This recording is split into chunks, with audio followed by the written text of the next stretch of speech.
gracias, Joaquín, por tu invitación al Congreso y gracias a todos ustedes por venir en esta tarde de sábado a compartir cosas que tienen que ver con lo trascendente.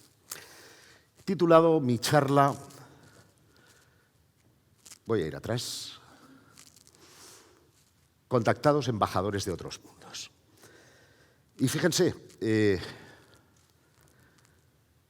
el término es tan amplio, el concepto otros mundos es tan amplio, que cuando hablamos de ovnis y lo restringimos prácticamente a lo extraterrestre, casi nos quedamos cortos. ¿Por qué digo esto? Porque antes de que las sondas Pioneer,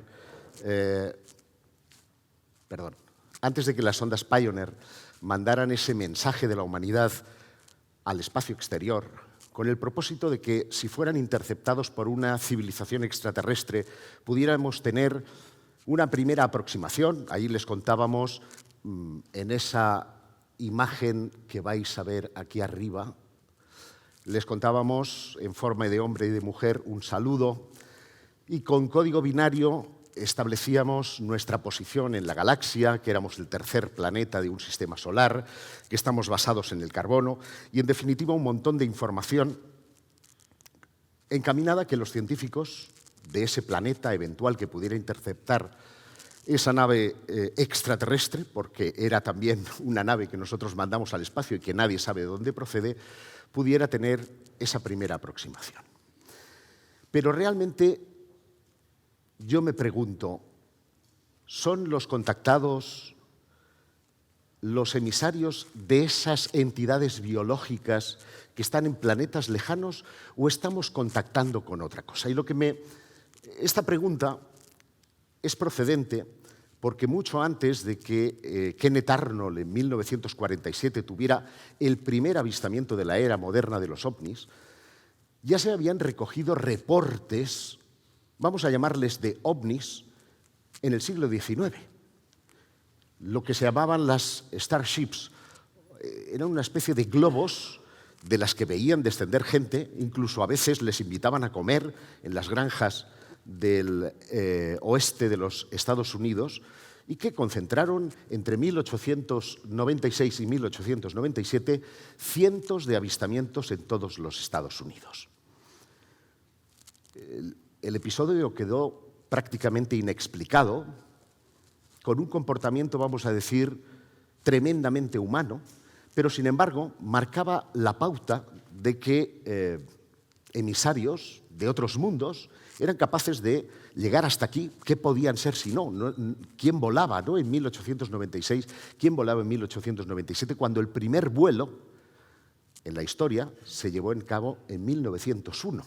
Por lo tanto, ¿qué o quién estaba manifestándose de esa forma tan, vamos a decir, humana, ¿no? En forma de globos en el planeta Tierra? El caso es que ya en el siglo XIX la idea del contacto extraterrestre estaba más popularizada de lo que creemos. Este señor se llama Camille Flammarion. Es uno de los astrónomos más importantes del siglo XIX. Fundó, como veis ahí, el observatorio de Juvisy y la revista de astronomía francesa. Un hombre que hacía un trabajo científico muy importante y que, sin embargo, a finales del siglo XIX quedó, vamos a decir, hechizado por el mundo del espiritismo. Sí, recuerdan a Allan Kardec, recuerdan las mesas parlantes, recuerdan los salones de la burguesía. Bueno, pues ese hombre quedó prendado por el mundo espiritual. Y para explicar que todos los espíritus de la Tierra tenían una almita que no necesariamente venía de la Tierra, publicó un libro que se llamaba La pluralidad de los mundos habitados. Y él decía que las almas de las personas, que los espíritus, venían con una misión a la Tierra, pero que esa misión no acababa en la Tierra, sino que trascendía, iban yendo a otros planetas y otros planetas inferiores iban trayendo almas a la Tierra, evolucionaban y todo era una especie de rueda que facilitaba no solamente la reencarnación, sino un proceso de pluralidad de mundos habitados. Y es muy curioso plantear esta perspectiva porque Los métodos de contacto de entonces siguen siendo vigentes hoy, en pleno siglo XXI. Hablamos de la Ouija, hablamos de sesiones espiritistas, hablamos de transcomunicación instrumental, hablamos de un montón de procedimientos que son más propios del espiritismo y son más propios de la parapsicología que no de la ufología propiamente dicho. Y esto es muy importante para, de alguna manera, conocer el abordaje que tenemos que tener cuando hablamos del fenómeno contacto. Fíjense, el proyecto SETI se creó en la década de los 70 con el propósito de contactar con otras civilizaciones. Pero ¿para qué vamos a utilizar una Ouija? Lo que estamos buscando son seres biológicos como nosotros y por lo tanto lo que ponemos son gigantescas antenas para intentar captar una señal. Pero es que, ojo, nosotros mandamos desde el radiotelescopio de Arecibo una primera señal diciendo, somos de la Tierra, somos el tercer planeta de un sistema solar, estamos basados en el carbono, somos hombres y mujeres, en fin, da toda una serie de información que hoy día los científicos han dicho, ¿pero estamos locos o qué? Porque no sabemos si esas civilizaciones pueden ser buenas o malas y, por lo tanto, imaginemos que son tan o más depredadores que el ser humano y el fin último sea conquistar la Tierra porque, obviamente, como cualquier planeta, tienen una vida finita y lo que necesitan es irse mudando de casa cada ciertos miles de años. La pregunta es, después de gastar la friolera de 250 millones de dólares desde el año 70 hasta la actualidad, ¿cuál es el resultado de toda esa búsqueda? Cero. Bueno, mejor dicho, hay un algo. ¡Wow! Esta señal. Una señal que se captó también en ese radiotelescopio de Arecibo y que es la única que todavía hoy sigue sin explicación. Harry Ekman, que era el ingeniero que estaba de servicio, vio que la impresora, esas impresoras de rodillo y que iban ahí laminando línea a línea el mensaje, escupía numeritos y numeritos y él subrayó este 6EQUJ5 y escribió ¡wow! En plan, la hostia. Nadie ha sabido descifrar, bueno, nadie. Esta semana yo publicaba en Espacio Misterio un ensayo de dos científicos rusos que han sacado su interpretación de estos símbolos en base al sistema binario y ellos aseguran que está escrito en inglés, en ruso y en otro idioma que ahora mismo no recuerdo, la palabra test. Es decir, que los extraterrestres o quien fuera estaban probando. Pero bueno, a lo que quiero ir con esto es que realmente se han invertido millones y millones de dólares en mandar señales y escuchar señales y el resultado es ínfimo, es prácticamente insatisfactorio. Mas, sin embargo, hay un montón de personas, muchas de ellas seguramente también en esta sala, que han tenido sus propias experiencias de contacto. Entonces, ¿qué pasa? ¿Que están zumbaos todos los que tienen esas experiencias de contacto? ¿Es que la ciencia no les importa un pepino lo que estas personas estén experimentando? Enseguida vamos a entrar en esa materia. Antes me gustaría llevarles a la consideración de quién está detrás de este fenómeno. Porque la ufología, desde 1947, ha intentado vincular esto a los extraterrestres. Pero, ¿y si no fuera así? ¿Y si estuviéramos frente a una inteligencia, sin duda no humana, que está manifestándose ante nosotros de la manera que podamos entenderla de acuerdo a los tiempos en los que el ser humano está viviendo? Miren, en 1917 tuvo lugar una eclosión extraña de fenómenos espiritistas en Portugal. Portugal acababa de vivir su propia revolución y en aquel momento los grupos espiritistas empezaron a publicar anuncios en la prensa, como estos, en los que anticipaban que el día 13 de mayo de 1917 iba a suceder algo. Dice concretamente,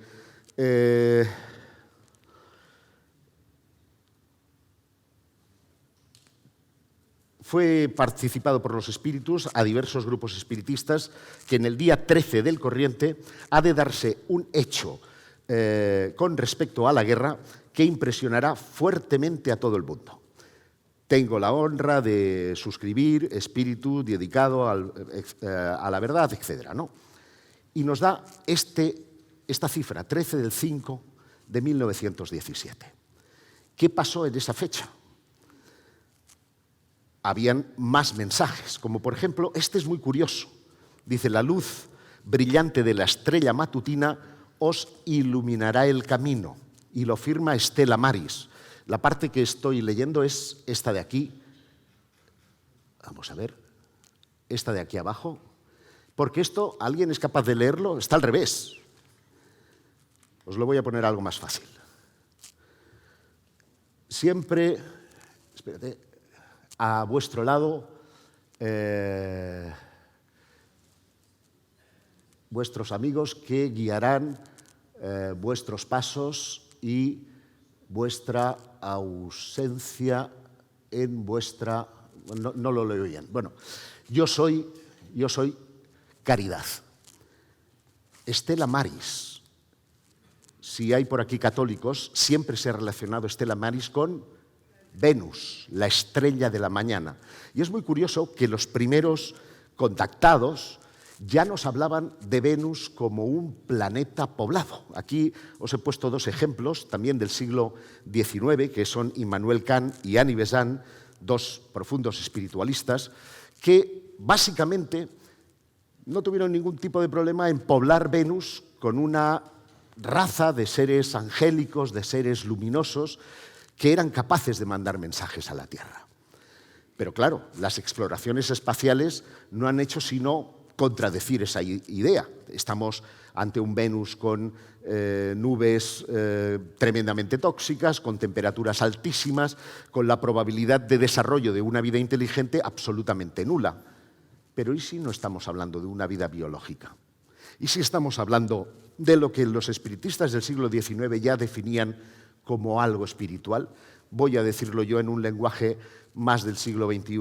¿Y si estamos ante otras dimensiones, ante otros planos de la realidad? De hecho, en 1952, este hombre, George Adamski, que era vendía hamburguesas debajo del observatorio de Monte Palomar en los Estados Unidos, se hizo famoso en el mundo entero por sacar fotografías de platillos como este que tienen ustedes en imagen. Esto y naves de tipo fusiforme, como si fueran puros, en las que se podían ver ventanillas y cómo algunas luces entraban y salían de esas grandes naves que él definía como naves nodriza.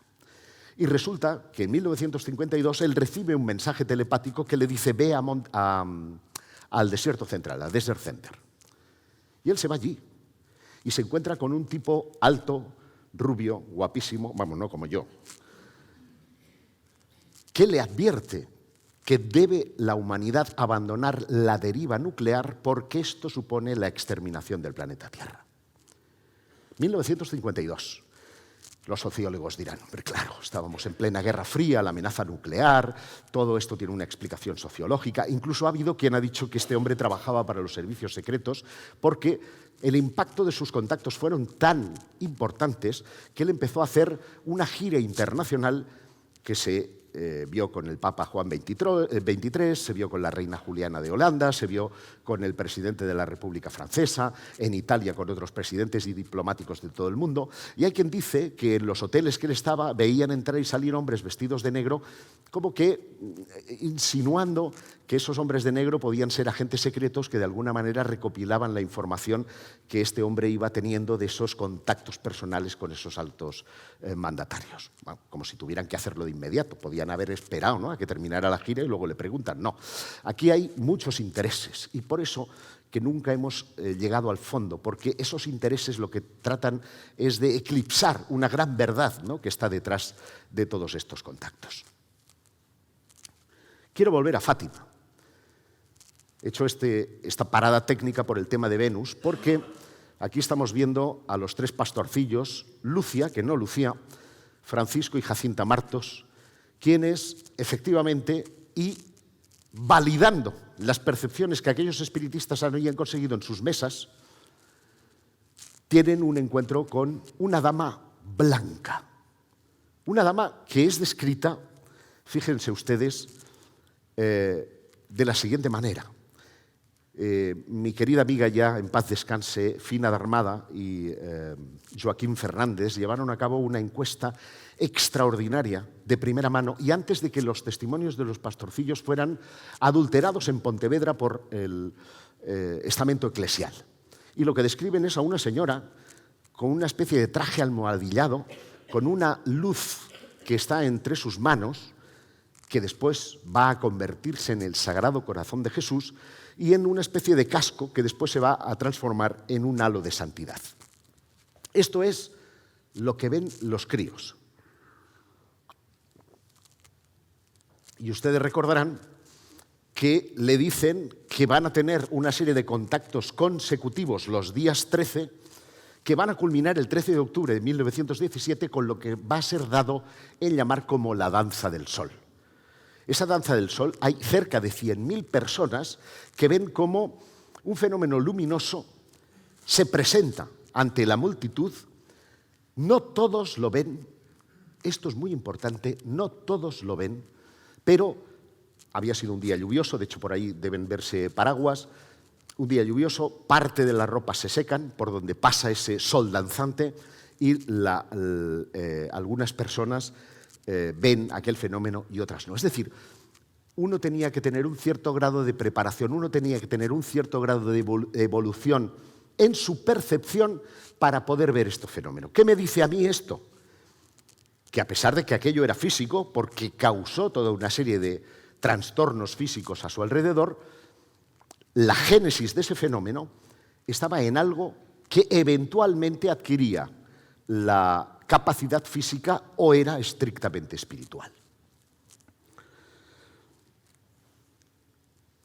El caso de las apariciones marianas, que se han podido vincular con el tema de los no identificados en más de una ocasión, no se restringe única y exclusivamente a Occidente, en Egipto. Esta es la iglesia del Zeitún en el barrio copto del Cairo, donde el 2 de abril de 1968 se capta esta fotografía en la que se puede ver una especie de ser angelical, un ser de luz, que sale como de una de las ventanas de esa iglesia copta y asciende hacia el firmamento y, bueno, quiere la casualidad que en la parte superior podamos ver una especie como de paloma, ¿no? Lo que es interpretado de nuevo como la Virgen, es bautizada como la Virgen del Zeitún.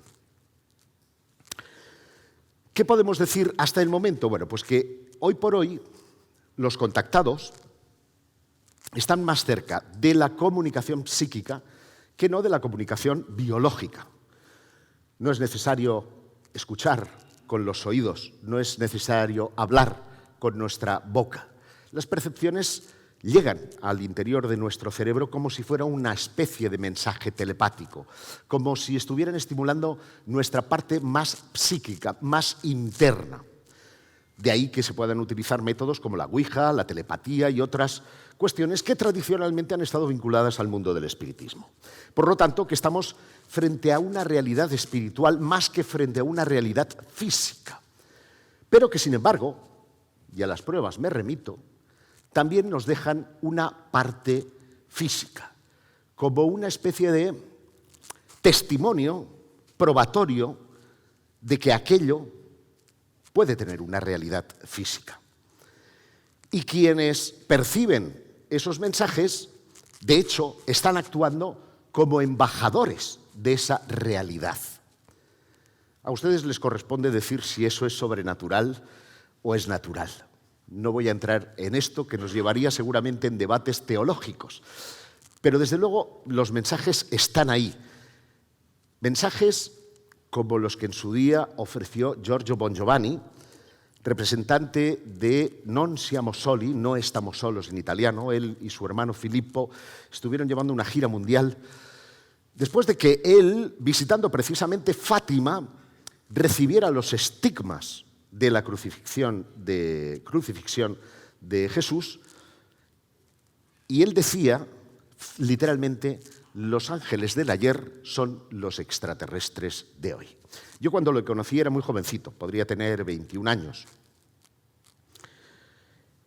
Y he de reconocer que en más de una ocasión me tomé a la ligera sus mensajes porque me parecía que lo de la sangre y los estigmas era demasiado para seres que supuestamente son más evolucionados que nosotros. Pero en la misma medida en la que los años te van atemperando también el carácter, te das cuenta de que el fenómeno se manifiesta de la manera en que las personas pueden entenderlo.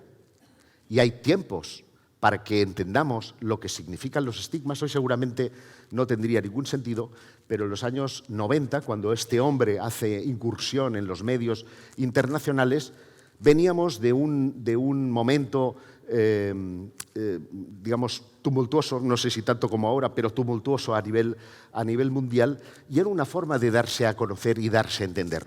Tuvo su impacto y, por lo tanto, es importante reseñarlo aquí. Los ángeles del ayer son los extraterrestres de hoy. Giorgio, como muchos otros contactados, me recuerdan poderosamente a Dreyfus, ¿no? El personaje se llamaba Roy Neri. Perdón. El protagonista de Encuentros de la tercera fase, porque, y esto es algo que seguramente más de uno de ustedes ha podido experimentar en carne propia, cuando uno es testigo de algo extraordinario, algo que le ha conmovido interiormente, busca incansablemente respuestas. Y lamentablemente lo primero que hace es intentar buscar investigadores que no le saben interpretar su historia. Después él considera que tiene ya la suficiente valía como para armarse por sí solo y empezar a recorrer el mundo, intentando buscar evidencias que ayuden a comprender que aquello que ha vivido es real. El caso de los contactados de Encuentros en la tercera fase, ustedes recordarán aquella obsesión por pintar o esculpir la famosa montaña del diablo, porque en el fondo es el mensaje que están recibiendo. No es un mensaje claro, nos están dando pistas que tenemos que interpretar, y unos pueden interpretarlas mejor que otros. Hay una persona aquí, muy vinculada con el tema de los billares, que ya va pegando vueltas al mundo, buscando respuestas que te cagas. No voy a decir quién porque me está mirando ahora mismo. Pero, ¿por qué? Porque le están dando pistas, y lo importante, esa es mi conclusión, no es llegar al final. Lo interesante es vivir el recorrido. En ese recorrido está la clave a la supervivencia de nuestra esencia como humanos y de nuestra trascendencia como seres de luz o espirituales. Desde esa perspectiva, personajes como Eugenio Siragusa, como Edward Billy Meyer o como Sixto Paz, que lo hemos tenido y lo vamos a seguir teniendo aquí en Contact, han sido, con sus claroscuros, pero han sido guías, han sido embajadores de esa realidad que han hecho que se muevan las conciencias de muchísimos seres humanos, que se preguntaran, salieran de la multitud, de la muchedumbre y dijeran, ostras, puede que haya algo más, y iniciaran de esa manera una búsqueda. Insisto, lo importante no es llegar al objetivo, sino vivir esa búsqueda intensamente, porque en cada uno de los puertos, en cada una de las metas volantes, vamos a encontrar una clave que nos enriquece como personas. En 2017 yo presenté el primer Congreso Internacional de Ufología celebrado en Montserrat. El tema de los contactos hasta ahora aparece vinculado a las personas, pero también parece que hay lugares, hay enclaves que concentran una energía, que sirven de catalizador para el desarrollo de ese contacto. Curiosamente, estamos hablando de lugares que han sido considerados sagrados desde la más remota antigüedad. Y Montserrat es uno de ellos. Desde el propio descubrimiento de la Virgen en el 880 de nuestra era, cuando 3 pastores ven durante 3 sábados consecutivos como una luz está indicando un punto de la montaña, y cuando van allí encuentran una cueva en la que hay una Virgen que resplandece, y tras comunicar la historia al obispo deciden trasladarla y se va haciendo pesada, pesada, pesada, pesada, hasta que hay un momento en que la comitiva no puede moverla más y allí deciden erigir lo que es hoy la Abadía de Montserrat. Bueno, pues allí tiene lugar el primer congreso en el que estaba, por ejemplo, Jaime Maussan, habían varios contactados venidos de distintos puntos del planeta. A mí se me ocurrió preguntar cuántas de las personas que estaban asistiendo a aquel evento habían tenido no un avistamiento, sino contacto de algún tipo con la realidad extraterrestre. De los 400 asistentes que habían, prácticamente el 80% levantó la mano. Y yo dije, Houston, tenemos un problema. ¿Por qué? Pues porque los ufólogos, los investigadores, que ahora, no lo he dicho, ya no somos ufólogos, como ahora los ovnis son WAPs, ¿no? Fenómenos aéreos no identificados, somos guapos. Bueno, pues el hecho de que el 80% de las personas levantara la mano, dije, Houston, tenemos un problema, porque los ufólogos van a intentar encasillar esto dentro de una ufología racional, van a intentar buscar una alternativa para intentar explicar esas historias, con lo cual no se van a dar por satisfechos, y si se van a la parte más material, a la psiquiatría, les van a decir, estás vete a Bollullos del Condado, porque aquí estás para locata, ¿no? 80%. Yo voy a hacer la prueba aquí, tengo una curiosidad. ¿Cuántos de ustedes, pueden levantar la mano si son tan amables, han tenido algún tipo de contacto? No es un 80, pero un 40% sí. Y esto, a mí, mira, me habéis puesto los pelos como escarpias, me hace pensar, porque esa es una experiencia íntima, personal e intransferible, que nadie, absolutamente nadie va a poder negar. La van a vivir ustedes y les va a servir a ustedes. Y está bien que la prediquen, porque eso es lo que hace un embajador, pero no esperen ser reconocidos. Es muy duro, pero es la puñetera verdad. Es muy duro, pero es la puñetera verdad. Esas experiencias a ustedes ya les han iluminado, les han hecho mejor personas, estoy seguro.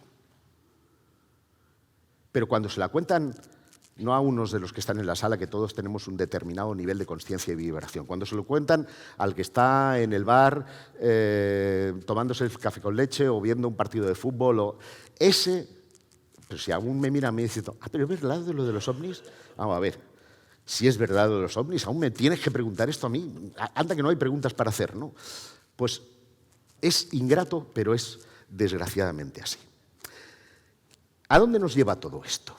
Aquí hay una serie de personas, yo les llamo infiltrados. Hoy está aquí, azares del destino, mi querida amiga Sagrario Sala, que fue mi primera editora con un libro que se llamó Infiltrados, seres de otras dimensiones entre nosotros. Esos quintacolumnistas, como yo los llamo, son personas que ya han sido tocadas por esto extraordinario. Yo no sé si es extraterrestre o no, pero es extraordinario seguro. Y es espiritual seguro. Y han metido la cabeza en el otro mundo.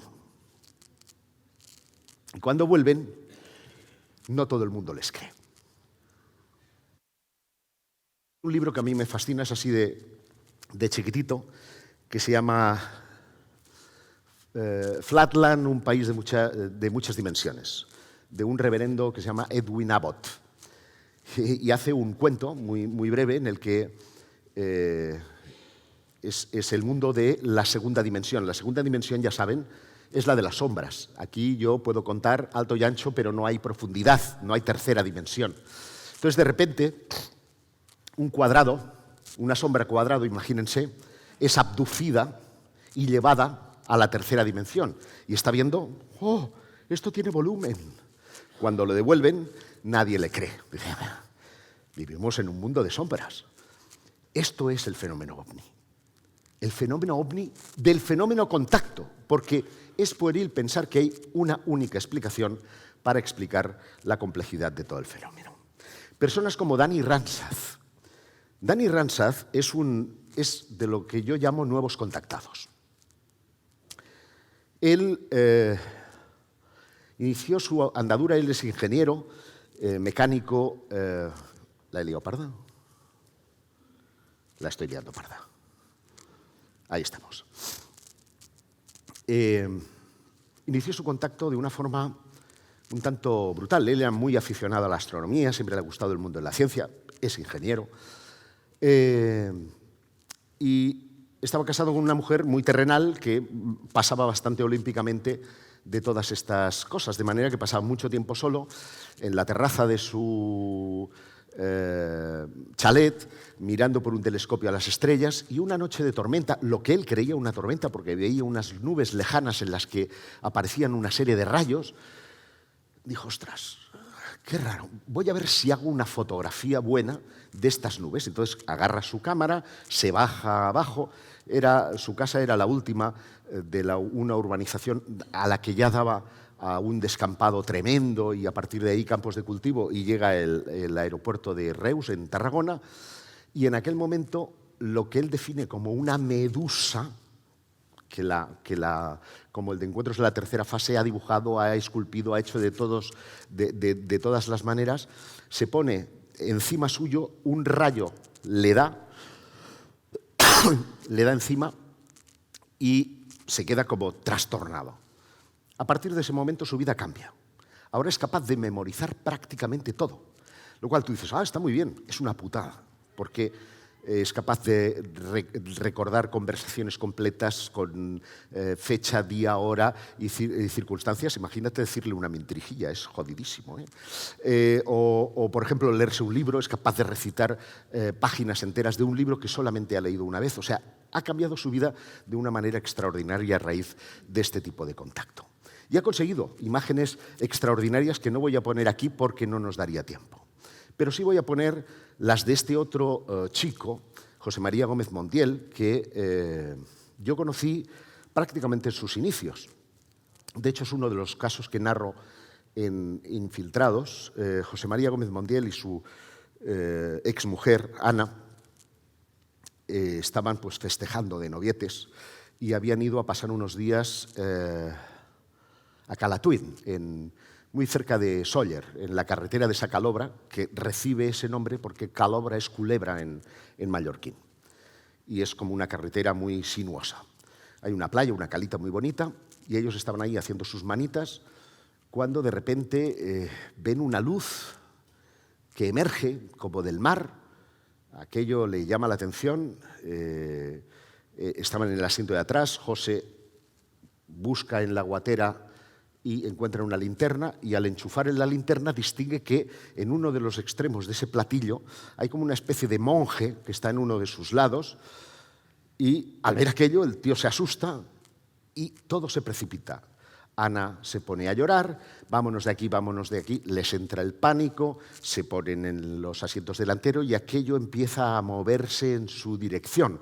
Asustadísimos intentan arrancar el coche, como en las películas no arrancan la primera.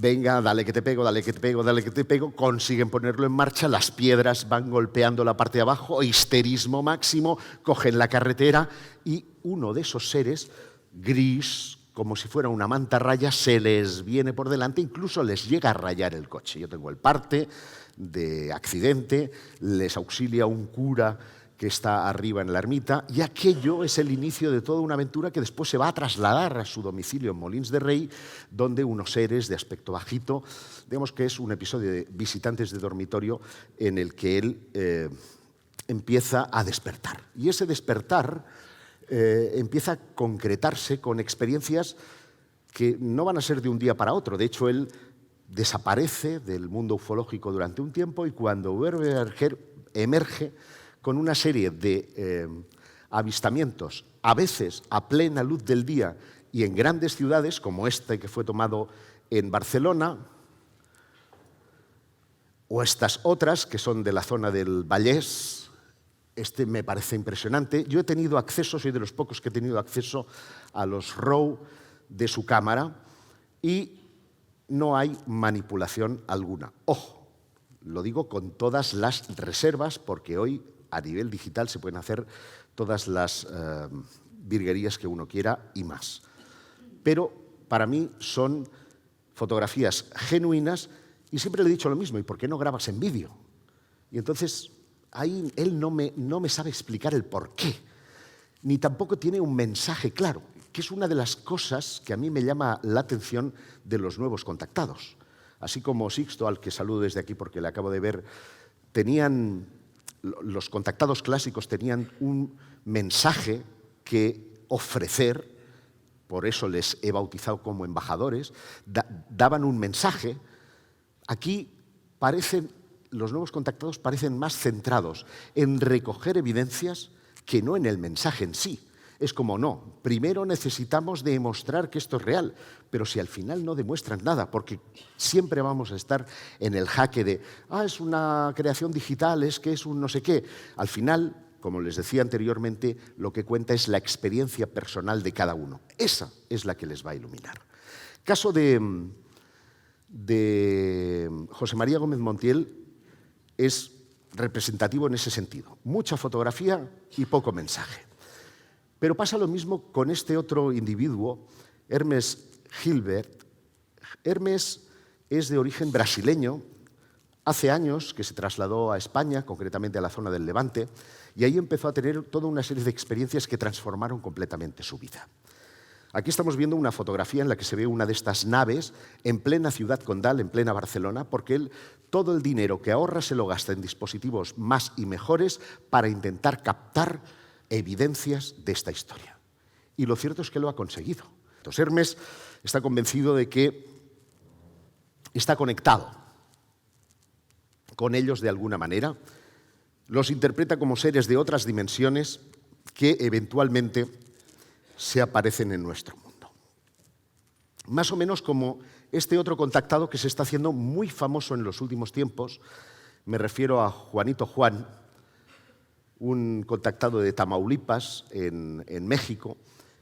En esta localidad tienen lugar una serie de fenómenos con independencia de su aventura desde hace un montón de tiempo, porque se considera que hay una especie de base extraterrestre, así es como la denomina allí en México, submarina, justo frente a las costas de esta ciudad. Y Juanito Juan viene protagonizando toda una serie de avistamientos de ovnis esféricos en este lugar, cuando precisamente ahora que se está reencuestando toda la historia relacionada con los ovnis gracias a este proceso de desclasificación que está protagonizando el gobierno estadounidense, la ARO, la Oficina de Resolución de Anomalías en Todos los Dominios, que dirige Sean Kirkpatrick, ha dado cuenta cómo el 47% de los avistamientos actuales son de pequeñas sondas de 1 a 4 metros de diámetro, de forma esférica, como estas que están viendo,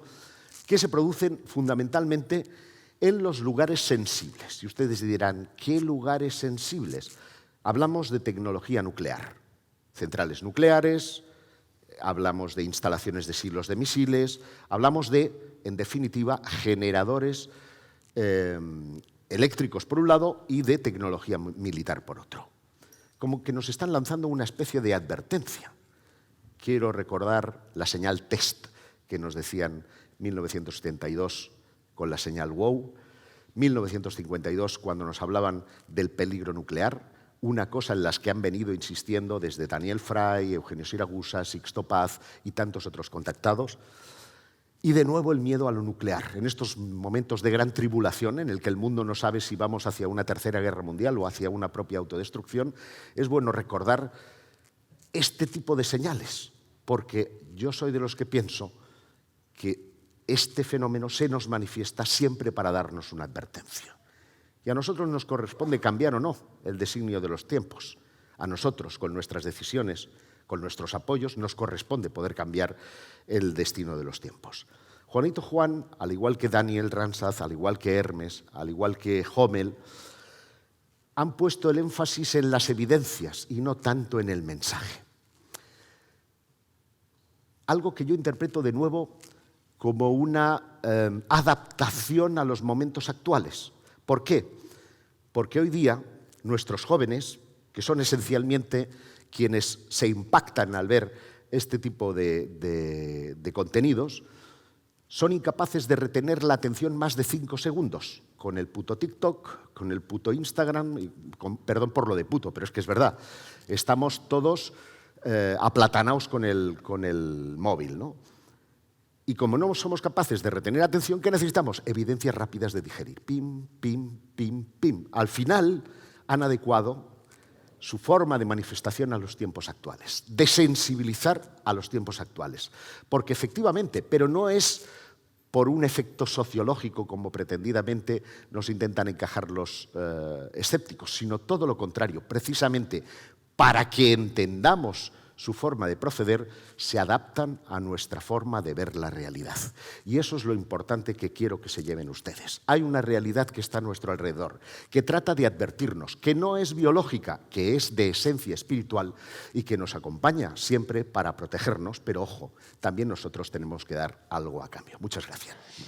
Hola, Josep, encantada, un placer, de verdad, gracias a todos por organizar este congreso. Te quería hacer una pregunta un poco comprometida, quizás en el momento en el que estamos, ¿no? ¿Qué piensas de los presuntos ovnis que han aparecido en Israel, en los cielos de Israel, en estos últimos días? No sé si lo conoces el tema. No he podido seguir las informaciones de los ovnis porque estoy demasiado movido por el desastre humanitario que ahora mismo se está viviendo tanto en Gaza como en Israel, como en el resto del mundo. Estas son cosas que impactan. De todas maneras, como decía al final de mi charla, y sin haber visto esos vídeos, es posible que ellos se aparezcan, porque suelen hacerlo normalmente en fechas previas a los conflictos, casi como una señal de advertencia, como poner un faro en el lugar donde va a suceder algo. Ocurrió en Fukushima, ocurrió en Bosnia y Herzegovina durante la guerra, ha ocurrido en buena parte de los conflictos, terremotos y demás tragedias que están asolando al ser humano. Pero también quiero dar una señal de advertencia, porque muchas de las imágenes que están trascendiendo de Israel y de Gaza estos días son imágenes que pueden darse a mucha confusión, ya que Israel dispone de un escudo de protección, se llama cúpula de hierro, que intercepta los misiles que los terroristas de Hamas mandan desde la franja de Gaza y Hezbollah desde el norte del Líbano. Entonces, uno puede sentir la tentación de que son objetos cuando en realidad son misiles y antimisiles que están intentando interceptar esa historia. Por eso hay que tomárselo con cierta calma y, pasado el tiempo, examinaré esas imágenes para poder darte una opinión más formada al respecto. Muchas gracias. ¿Alguien más? Sí, por aquí. El señor.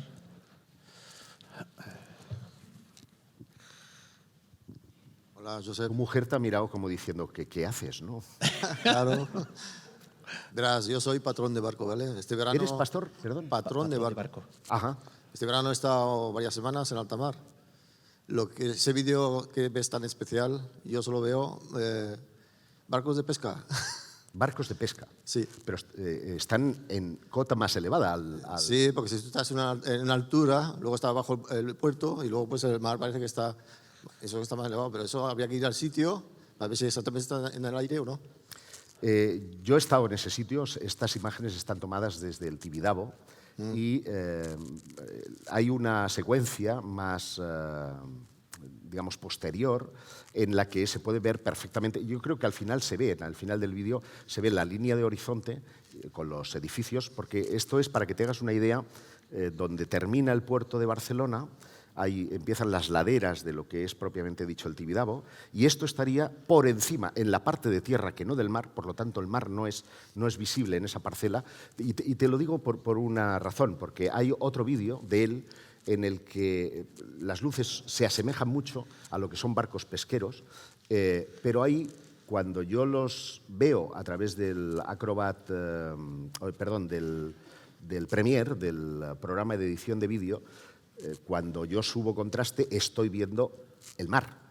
Aquí he hecho la misma prueba y el mar no se ve, con lo cual yo tengo que creerme lo que realmente cuentan y que efectivamente compruebo que no está en la línea ni siquiera de horizonte, ¿no? Hay un momento en el vídeo que se ve claramente una luz blanca arriba, la roja a la izquierda Sí. y la verde Sí, a la hasta ahí, derecha. cuando yo lo vi por Eso es el primera babor, vez... estribor y el palo mayor.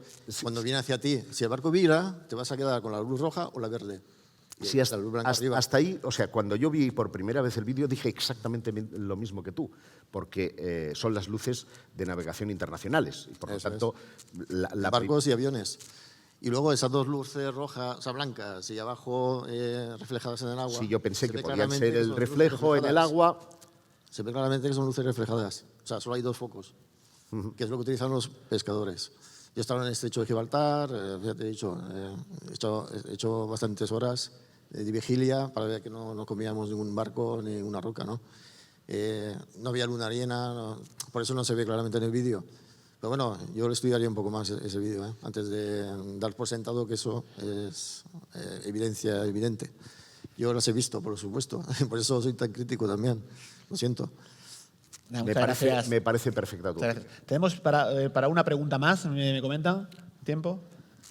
Me gustaría que les hablaras un poco de Montserrat como puerta dimensional y cómo Hitler también se pensaba que era tan importante Montserrat. Sí, bueno, la montaña de Montserrat tiene una geología muy especial porque uno puede sentir la tentación o de pensar que son como los churritos que hacemos de arena en la playa, ¿no? Tiene una formación geológica realmente interesante y su geología es de origen kárstico, con lo cual genera muchas cuevas y avencs, que en castellano son abismos, cuevas tremendas, ¿no? de muchísima profundidad, algunas de las cuales son visitables, como por ejemplo las del Salnitre. Y esto ha originado desde tiempos inmemoriales un montón de leyendas que tienen que ver con, vamos a decir, espacios, dimensiones que estarían ahí. De hecho, los propios gnósticos, a primera mitad del siglo XX, imaginaron que existía un poco a imagen y semejanza de lo que ocurre en el Cerro Uritorco en Argentina, una especie de guardianes que abrían la puerta dimensional para que pudieras entrar a esos estados. Y se han multiplicado a lo largo del tiempo el número de desapariciones que se han dado allí, ¿no? Con lo cual, desde esa perspectiva, no cabe duda que un lugar imán para no solo fenómenos de tipo ufológico, sino para cualquier fenómeno que tenga que ver con la consciencia. De hecho, tú puedes estar en la explanada que Luis José Grifo la ha utilizado casi durante 40 años para tener sus contactos mental-visuales y verás que las brújulas allí, voy a decir, no se vuelven locas, pero no marcan al norte magnético ni tampoco al geográfico, porque empiezan a tener una oscilación, probablemente porque los materiales geológicos estén interfiriendo en ese sentido. Podría contarte muchas cosas de Montserrat que tú también conoces bien, Sagrario, porque eres catalana y me imagino que como todos los catalanes has acudido allí alguna vez en busca de experiencias de tipo espiritual, pero desde luego es un faro tanto para los de este lado como para los que están debajo de tierra.